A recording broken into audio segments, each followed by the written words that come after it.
when you first come in, you look at the ovens. Frightening, massive. Hey, how do they operate them? But once you got into it, smashing. I love my job, but I mean, when I first started, it was sort of on day shift, just cleaned up and tidying up and whatever. But after that, I got onto the shift work, and that involved the ovens itself. And I was amazed at the size of the machinery to do this job. And I thought, I like this. It was busy, it was hot, it was stinking, but I loved the job. And you work with people that also loved the job, and they work as a team. Our dad was an electrician at the Ottervale Cokeworks.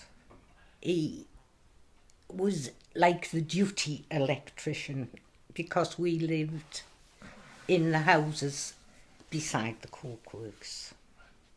Oh, you quite often used to take us to have a look round. Oh, yes, yes. So we knew quite a bit. He used to go out on some hair-raising calls out on the night, they'd come 2 o'clock in the morning and bray on the front door, and he'd have to go because I couldn't do without the lights. The coke ovens had to be kept going 24 hours a day. And it was usually a gale or a bad storm that brought the lines down. And he used to mutter, didn't he? Oh, yes. We could hear him up in bed when he got called out. And he'd often be out all night. In fact, on one horrendous night, he got blown off the... Yes, he did. The telegraph pole. There was it wasn't the wind, there was a short in the electric things, which didn't actually harm him an awful lot, except it took all the hairs off his legs. Because it went, obviously, through him to the ground. What we're seeing here is the what they call the guide side, where they've pushed an oven through with a big ram, and it's coming through and it's going at the catching core. Right, it goes into the big core, and it goes into what we used to call the quencher. That's the guide. That's the guide. That's the guide. There's one eye got his eye on the button here, pressing it so it's all safe. If he takes his hand off that button, it stops. So that's the quencher core there. And that's a typical sign of a quenching. 23 times a shift. You got that more or less 23, 24 of a shift. And everybody knew around the area that it was being quenched, didn't they? Yeah, that's right. And there used to be a smell used to come off it. Well, people 20 mile away could smell it. Do you know what I mean? They put your fog lights on the night shift. There was constantly a black cloud you could see lifting up across the valley, and it would come up, and I mean your doors were dirty, the windows were dirty, and the washing, it was just certain ways the wind would blow. But I know if my mum had sheets and things out, and I mean it wasn't a case of putting it in the washing machine, just it took a whole day to do a wash. She would do her nut, she really did.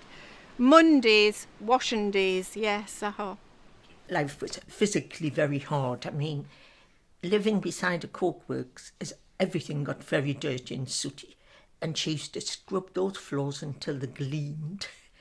And we had all coal fires, so they were all cleaned, black-leaded. They used to gleam, didn't they? Oh, yes, every Friday morning. Yes, and because we had funny voltage, low voltage electricity, you couldn't get things like electric washers. They were all high voltage. You couldn't have an electric cooker. Or an electric kettle. It took No. years. Besides which, we couldn't afford them anyway. Pushing an oven was very dangerous. You had the ram at one side, which pushed it out, but you had the guide at the other side, and you had 18 ton of hot coke coming out that side. So you had to watch yourself. Apart from all the fumes, depends on which way the wind blew, and you got all the coke all over your face. You just had to watch yourself. And there was no health and safety. We had the run of the works. You sort of could... We used to stand on the bridge and watch them push the ovens, the ram push a wall, a white hot coke onto the bench. And nobody ever said, move, you can't, it's dangerous. And then it was sprayed with a mixture of water and acid. Yes, it was there was men with the hoggers, great big hoses, that sprayed the hot coke. And it was just something we did, wasn't it? Comradeship. The atmosphere was good. I mean, it's like people say, when you work, you always remember the good parts, which is a true saying. Well, stand on them ovens on New Year's Eve and Christmas Day when you should be at home with your kids. But I enjoyed it. I did, honestly, because you're on the same boat.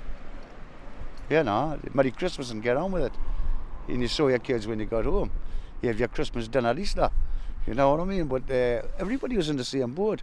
And you had a good compact shift. You had a good shift. If anybody was slacking, you would tell them. Well, Ottervale and the works themselves, the community there was very close. At Christmas, the men gathered in the blacksmith's shop and sang carols, and we used to all go over from the street. As we came from school, the workmen were coming down from work. And I mean, they all used to speak, and some of them would save you a biscuit out of their lunches, and we always felt totally 100% safe.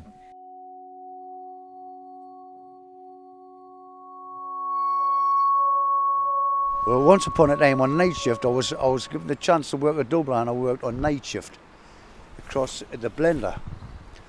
Now, the guy that was on the blender, the operator, was one of these guys this is my bit, this is my job. Nobody messes with me. And behind there, you had all the big coke heaps. And it was a moonlit night. And I happened to go outside and I saw Bob. I said, is anybody supposed to be on top of them heaps? No. I says, well, I've just seen two figures on the top of there. Oh, they're not pinch my coke. He says, come with me. So I went up on the top of the heaps, and these two guys are on their knees filling these bags of coke with their hands. Bob says, oh no. He says, what are you doing on my coke? You're not pinching my coke, are you? And these two big guys stood up, and they must have been about 6'5". He says, you don't mind we're getting a couple of bags of coke, do you? Bob says, well, hurry up in case you get caught. So he wasn't going to have any messing about with them two guys. I think he'll give them a hand at the finish.